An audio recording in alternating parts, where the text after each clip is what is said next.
Thanks for watching Coin Collecting Fun, the king of hobbies and the hobby of kegs, here with my good buddy Charlie. Hello. Yes, and he gave me this gift a while ago, and I love presenting this in each one of these video series. And he has an exciting book. He's shared part of it in other parts, and it's what was the author's name again? It's called Pourri by John Dolson. Yes, indeed. This is another excerpt continuing the papal infallibility story. Let's get to it. Yes, indeed. Well, to catch those up that haven't seen the last entry, we have the Pope wanting to pass the edict of papal infallibility, which is the Pope is perfect in the matters of faith and morals. The fellow who put this together and got it pushed through was Pius IX, but he did it through unscrupulous means, not letting people converse about it, basically bulldogging his way into getting them to accept it, withholding simple prepared speeches that could have been available to everybody, but he outright banned them at the end of everything. But there's more. Let's see how worse it gets, huh? Yes. Can it get any worse? Oh yes, it can get worse. We shall soon find out. Yes, sir. He drove the bishops until they literally dropped from illness and exhaustion. Nice guy. And this is the guy that is claimed to be the father of the modern papacy. Pius refused to postpone the council or call a recess under any circumstances. Not even for a bathroom break? Wow. Even when the summer heat and a malaria epidemic caused scores of bishops to become seriously ill.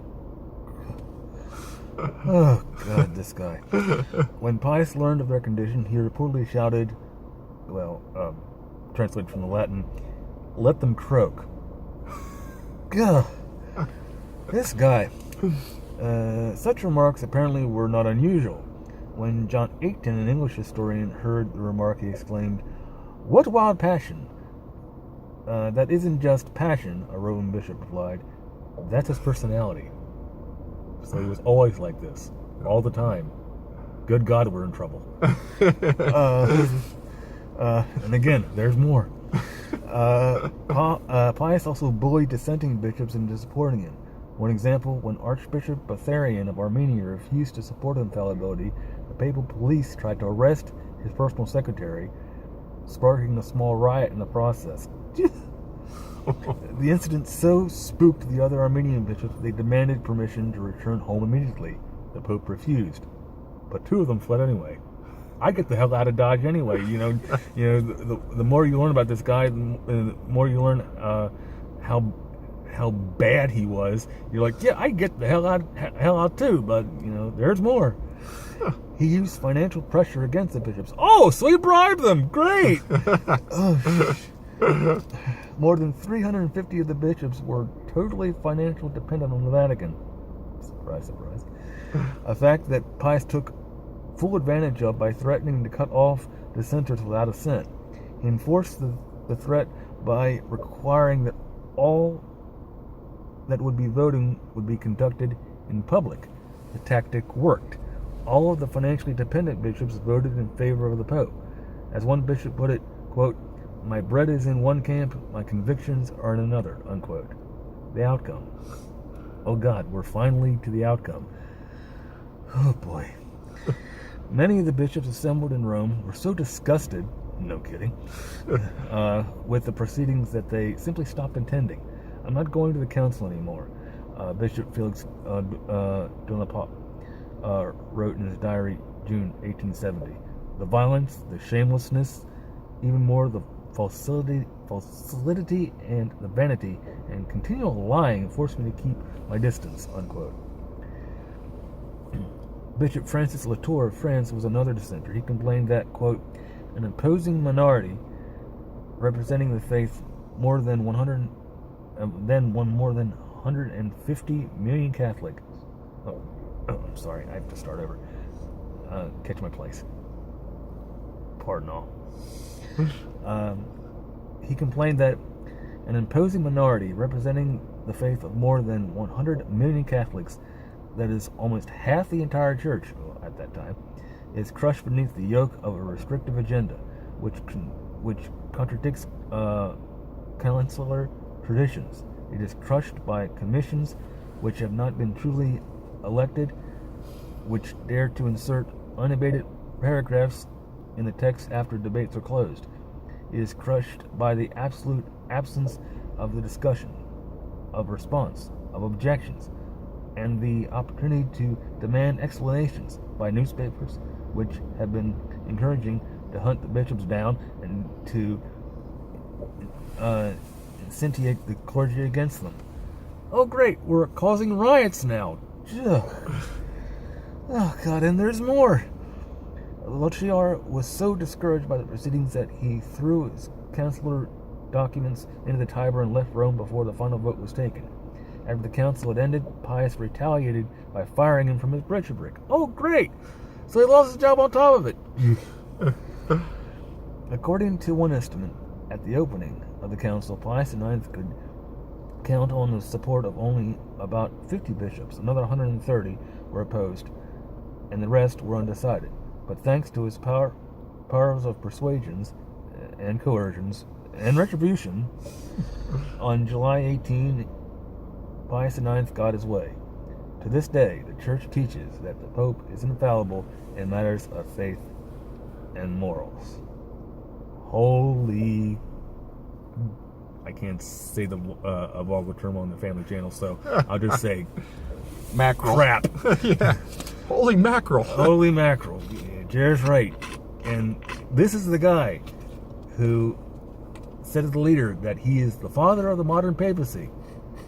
If the modern papacy is meant to be restrictive, demeaning, inhumanly cruel, and outright petty, yeah.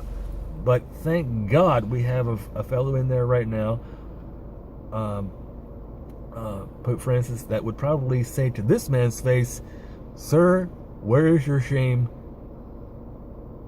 Take off that robe. You are no longer fit for the office."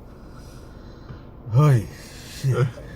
I tell you all, this is one of the more disgusting stories you'll hear in this book.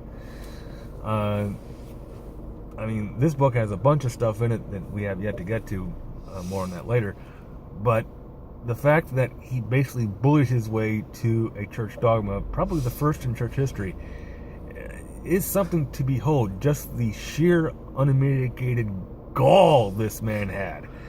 You'd think that, wearing the robe would make you a holier person and make you more susceptible to people's needs and make you more open. Oh, you mean you being the servant of God, like Christ was, washing the feet of the disciples, being making himself a slave to become human, to give up his life willingly, to die and rise again. This man would literally had to buy his way out. And the fact of the matter is, this guy, Pius IX, he at the start of his papacy ruled what was called the Papal States. Basically, he controlled every city-state that comprised the Italian boot of Italy. By the end of the 1870s, through a 10-year war, they had the city-states, not surprisingly, basically said, "We've had it with your crap," and basically threw him off. And even though thousands upon hundreds of thousands of young men who were Catholic came from literally worldwide to defend the Vatican, they were known as the Papal or Pontifical Zouaves. They were all beaten back, and literally Pius was beaten to his very door and basically sealed inside his own palace. He then started to call himself the prisoner of the Vatican. And fun fact that is not in this book, during the American Civil War, no country recognized the Confederacy as a sovereign nation except one, Pius's Vatican City. So only the then reigning Pope, this guy, the guy that basically bullied his way to a church dogma, basically said, "Oh yeah, the slave holding a country that is basically split from its own country and is now with war with its own country, brother against brother. Yeah, them. That basically 9 million are in the South. 4 million of those are slaves, which their masters did not dare arm. Yes, make them a sovereign country." As one historian has put it, the Confederacy died of a theory. But that's neither here nor there, but interesting tidbit nonetheless. There will be more of Pourri by Joan Dolson. And by the way, if you guys have not yet got this book from Amazon, please do. Great book. You can get it for less than $12. Yes, the facts are a bit dated because this was printed and published when now Saint John Paul was reigning, but this still holds up.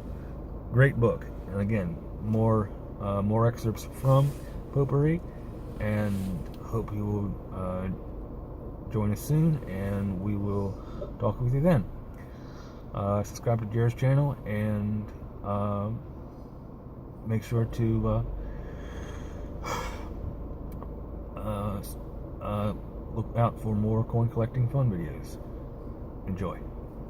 Thank you so much. Appreciate it, Charlie. Take care. And thank you so much. Y'all have a great day. And you can follow on Instagram and Twitter at Coin Collecting Fun. Thank you so much, and have a great day. Take care. Take care. Bye. Bye.